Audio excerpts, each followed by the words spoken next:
Bonjour à tous. Aujourd'hui, je vous propose une nouvelle vidéo à propos de LinkedIn. Comment utiliser LinkedIn pour recruter, comment utiliser LinkedIn pour vendre et comment utiliser LinkedIn pour développer son personal branding ou son image personnelle. Au programme de cette session, nous verrons une introduction, votre profil, la structure de LinkedIn, les publications, les interactions, comment identifier ses cibles, les moteurs de recherche, etc. Mais avant ça, une rapide présentation. Je suis Aurélien Miseret et je suis entrepreneur. Je travaille dans le milieu du secteur des ressources humaines. Notamment, je développe le projet The A Festival, qui est un congrès management et RH qui aura lieu à Lille en juin 2021. Nous avons développé également theadigital.com, qui est une ressource de formation et de vidéos, de replay de tous les DRH qui sont intervenus dans notre organisation. Et pour finir, je suis également le président de afterworkrh.com, une association professionnelle qui représente les ressources humaines en termes de concertation, de formation, en France, en Europe et partout dans le monde. Qu'est-ce que LinkedIn? LinkedIn, c'est avant tout, très clairement, la plus grande base de données du monde, actualisée en temps réel par les utilisateurs eux-mêmes. Et LinkedIn a évidemment un impact mondial et permet à tous sur la planète de pouvoir présenter son profil professionnel, de pouvoir présenter son activité, son entreprise, de participer à des interactions à travers des groupes d'échange. LinkedIn, c'est aussi un moyen, comme je vous le disais en introduction, de vendre en fait, à travers le monde. Et pour ça, on utilise une licence qui est dédiée, qui s'appelle Sales Navigator, donc sur laquelle on reviendra. Sales Navigator est une licence payante. E-learning, qui est en fait le module de formation de LinkedIn, qui vous permet d'apprendre n'importe quel sujet, n'importe quel cours à travers la plateforme e-learning de LinkedIn.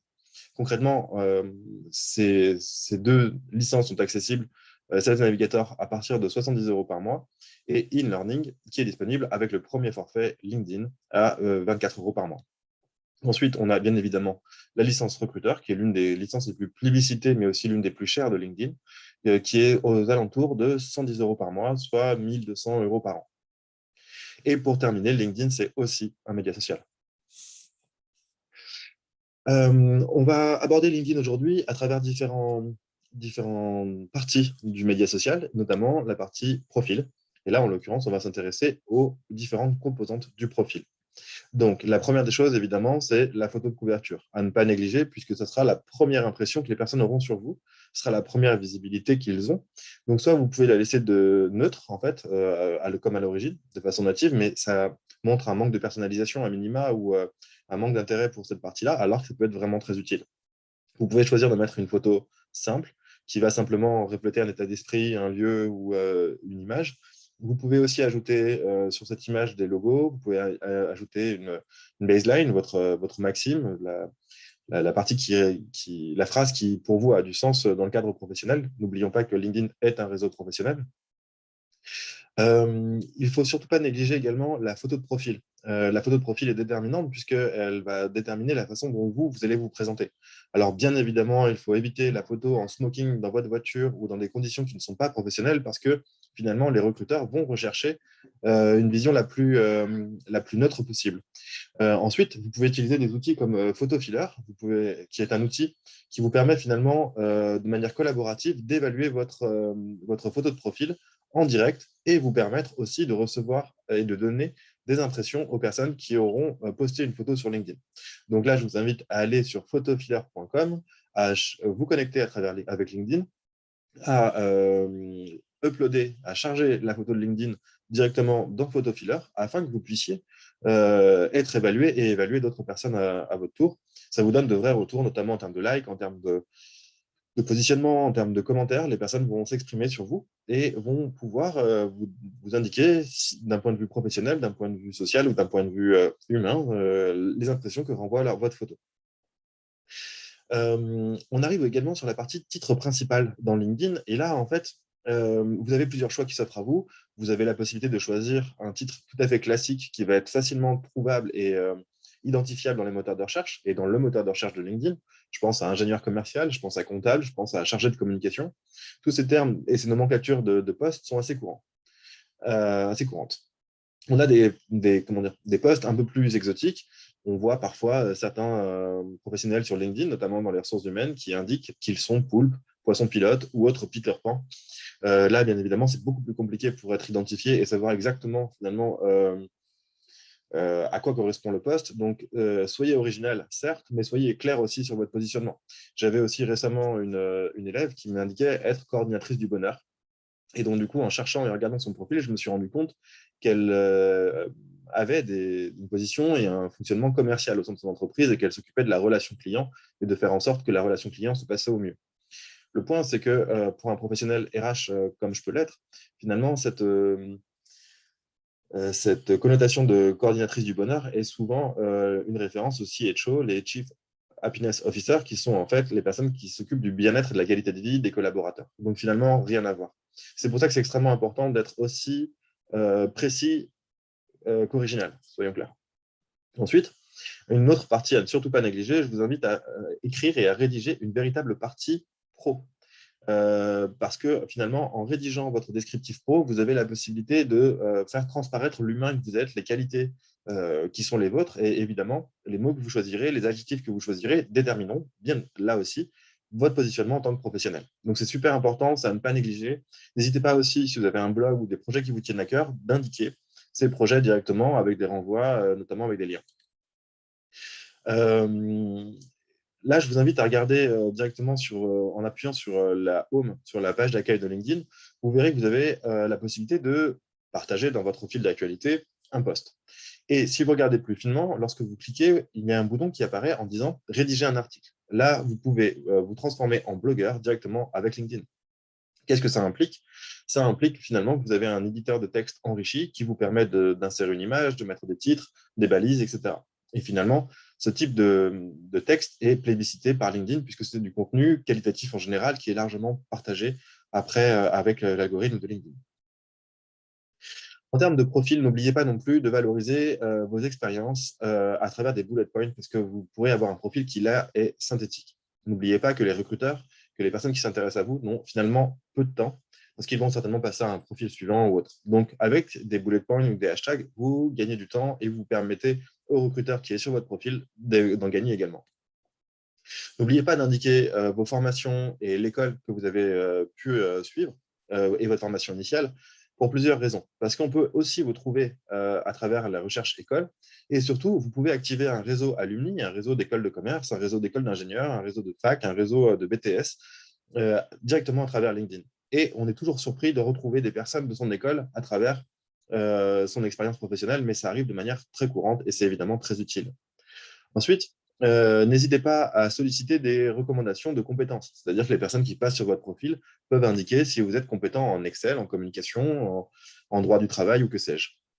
Finalement, ces recommandations de compétences font de vous un débutant, un intermédiaire ou un expert dans un domaine. En tout cas, aux yeux de LinkedIn, bien évidemment, ces propos sont à remettre dans le cadre de la complétion d'un profil LinkedIn, bien entendu. Vous pouvez aussi envoyer des recommandations écrites cette fois et non pas simplement de compétences directement à vos contacts afin de valoriser l'expérience que vous avez pu avoir avec eux et l'expérience professionnelle que vous avez pu partager. Là aussi, en envoyant des recommandations écrites, en général, il est possible que vous receviez des recommandations en retour. Si ce n'est pas le cas, n'hésitez pas à demander explicitement à vos collègues, à vos supérieurs hiérarchiques, de rédiger pour vous une recommandation que vous pourrez ensuite publier et partager sur votre profil. Nous passons immédiatement à la suite avec se crédibiliser grâce à LinkedIn. En fait, vous l'avez certainement remarqué, vous avez 3 stratégies principales pour publier dans les groupes LinkedIn. Soit vous utilisez votre timeline principale, comme on vient de le voir, avec les règles de fonctionnement, en mettant des écrits, en mettant des hashtags, en indiquant des liens, en insérant des photos, des vidéos. Les médias sont en général plébiscités, des renvois d'articles, sur des blogs ou ce genre de choses. Donc ça, en général, c'est une fonctionnalité qui est assez connue et simple d'utilisation. Ensuite, ce à quoi on peut s'intéresser, c'est la page entreprise. Les pages entreprises, en fait, permettent de publier des articles, des publications, et obtenir automatiquement les statistiques de LinkedIn d'engagement, de clics et de commentaires. C'est effectivement très qualitatif parce que ça nous permet de connaître l'engagement de notre communauté autour d'un post ou d'un autre. Et bien évidemment, c'est à travers la page entreprise LinkedIn qu'on va pouvoir proposer ensuite du LinkedIn Ads. la publicité que l'on va proposer par LinkedIn. On ne va pas rentrer directement dans les LinkedIn Ads ici, mais sachez que c'est uniquement à travers la page entreprise que vous avez la possibilité de partager une publicité à travers LinkedIn Business Manager. Ensuite, n'oubliez pas d'utiliser les groupes qui sont en général remplis de dizaines de milliers, pour ne pas dire de centaines de milliers de personnes qui partagent les mêmes intérêts que vous. Et vous pouvez publier dans un groupe et vos publications peuvent être vues sans forcément que la personne soit directement dans votre réseau, ce qui comporte un intérêt bien évidemment important pour la visibilité de vos posts, pour la visibilité de ce que vous souhaitez partager. Donc, surtout, n'hésitez pas à aller publier directement dans les groupes LinkedIn et à adhérer à différents groupes. Comme je vous le disais, vous atteignez un plus grand nombre de personnes, vous touchez des contacts en dehors de votre réseau et vous pouvez également publier sur les groupes de vos concurrents. Après, c'est bien évidemment vous et votre éthique. En ce qui me concerne, ce n'est pas quelque chose que j'ai l'habitude de faire pour une raison simple, c'est que si je ne publie pas dans le groupe de mes concurrents, en général, ils ne publient pas dans mes groupes. Ensuite, finalement, comment on peut identifier des groupes sur LinkedIn ? En fait, ou des cibles sur LinkedIn. Ça fonctionne exactement de la même manière que dans le cadre d'une démarche commerciale classique ou habituelle. En fait, il va d'abord falloir que vous identifiez des cibles et les objectifs que vous souhaitez faire avec ces cibles. Typiquement, dans une opération de targeting, en fait, vous avez l'obligation de penser à qui sont vos cibles en déterminant, par exemple, un personnage. C'est une tranche de personnes entre 30 et 50 ans, vivant dans une grande ville, ayant un fort pouvoir d'achat ou pas, ayant accès à Internet ou non, étant sensible à ce type de médias, à ce type d'idées politiques ou autres. Ça, bien évidemment, ça vous permet de connaître vos cibles pour ensuite comprendre leur centre d'intérêt et finalement, quelle est l'attente de vos cibles, de vos clients potentiels en allant sur LinkedIn. Une fois que vous avez compris comment pense votre client, comment réfléchit votre client ou votre cible, ce sera beaucoup plus facile d'identifier leur centre d'intérêt. Et ensuite, bien évidemment, d'aller poster les informations pertinentes à ces cibles. Là, la réflexion qui est proposée avec ces quelques questions, c'est bien sûr de penser comme un gibier et non pas comme un chasseur. Pensez finalement comment agirait un de vos prospects sur LinkedIn et dans cette optique-là, qu'est-ce qu'il peut rechercher? Des informations, des groupes de pairs, des articles, des vidéos, d'autres influenceurs. Finalement, c'est en se mettant à la place de la personne qu'on arrive à trouver ses centres d'intérêt et donc à lui communiquer une information qui est pertinente. LinkedIn dispose d'un moteur de recherche que je vous invite à aller regarder. Vous avez énormément de filtres à utiliser avec une multitude de mots-clés pour définir la même cible. Si vous cherchez quelqu'un dans les ressources humaines, vous pouvez taper RH, recrutement, ressources humaines, etc., etc. Donc, n'hésitez pas à aller utiliser plusieurs outils pour critériser vos recherches. Vous avez aussi une limite dans l'utilisation du moteur de recherche de LinkedIn. Vous êtes limité à un certain nombre de recherches. Et c'est pourquoi je vais rapidement parler dans cette vidéo de la communication à travers le booléen. Le booléen, c'est un langage, en fait, avec des expressions de langage qu'on peut taper directement dans Google, par exemple, entre guillemets. Si vous cherchez quelque chose dans Google, entre guillemets, vous trouverez une expression exacte. Si vous cherchez, par exemple, entre guillemets, manager, fermez les guillemets, espace, entre guillemets, Lyon, fermez les guillemets, LinkedIn, vous trouverez les managers sur Lyon qui ont effectivement indiqué manager et Lyon dans leur profil LinkedIn. C'est, à mon avis, une stratégie importante à garder en tête puisque c'est finalement comme ça qu'on arrive à contourner les limites de LinkedIn en termes de moteur de recherche et en termes de recherche sur le réseau. N'hésitez pas à aller regarder des vidéos qui parlent du booléen. Ça s'écrit B-O-L-E-E-N-S. Donc, allez regarder des vidéos qui en parlent et ça vous verrez que vous allez changer complètement d'utilisation de Google. On vient tout de suite à la stratégie d'ajout. Comment ajouter des personnes? En fait, on considère qu'un réseau est qualifié à partir du moment où on a les personnes d'un même secteur de façon cohérente. Si demain, vous êtes comptable, c'est tout à fait pertinent de pouvoir proposer dans votre réseau à un réseau de comptables ou à des personnes qui seraient clients des comptables. L'idée, c'est d'avoir une cohérence. N'allez pas chercher des développeurs informaticiens ou des communicants à Bombay si vous êtes comptable, bien évidemment. La richesse et la qualité d'un réseau est liée à sa cohérence finalement sectorielle, d'entreprise, géographique ou autre. Donc, c'est très important d'être exigeant sur la qualité des personnes que vous ajoutez ou que vous acceptez dans votre réseau. Et n'oubliez pas, vous n'avez que 30 000 contacts possibles dans LinkedIn. Ça paraît beaucoup dit comme ça, Mais j'ai un LinkedIn depuis 10 ans maintenant et j'arrive à la limite des 30 000 utilisateurs parce que j'ai activement développé mon réseau à travers ces 10 dernières années. Vous pouvez en général envoyer 3000 demandes à la fois, donc soit par l'import, soit en cliquant sur ajouter des personnes sur LinkedIn. Ce chiffre de 3000 dépend en fait de l'algorithme et du nombre de contacts que vous avez effectivement en base. Si vous avez 30 000 contacts, vous pourrez importer 3000 contacts à la fois. Si vous avez 300 contacts, ce sera beaucoup plus compliqué d'ajouter là 3000 contacts à la fois.